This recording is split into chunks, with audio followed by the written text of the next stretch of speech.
yang kelihatan di saat ini. Melainkan marilah kita mengangkat hati iman kita melihat pengorbanan Kristus untuk sebuah keselamatan yang teranugerah bagi kita. Karena itu kita akan menikmati bagian berkat Tuhan dalam perjamuan makan dan minum sehidangan dengan Yesus Kristus. Roti yang dipecah-pecahkan ini adalah persekutuan dalam tubuh Kristus. Ambillah dan layanilah jemaat Tuhan yang hadir. Bapak jemaat sejenak masker juga.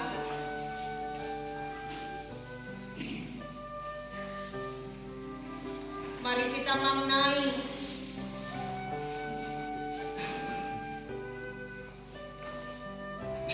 pengorbanan Tuhan dalam penderitaan.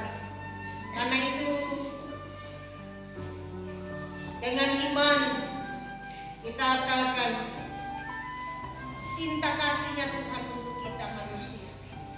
Dan jemaat Tuhan yang telah menerima roti perjamuan yang ada, nikmatilah dan makanlah kamu sekalian.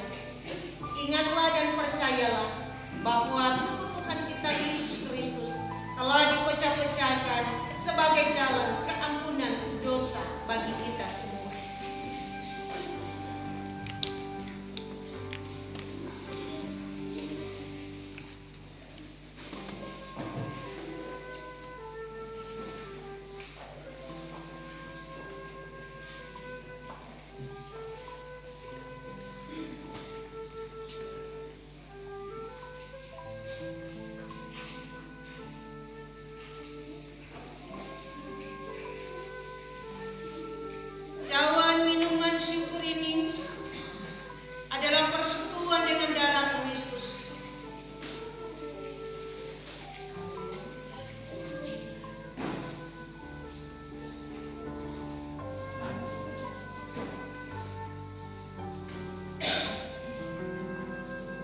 Dan minumlah kamu sekalian, ingatlah dan percayalah bahwa darah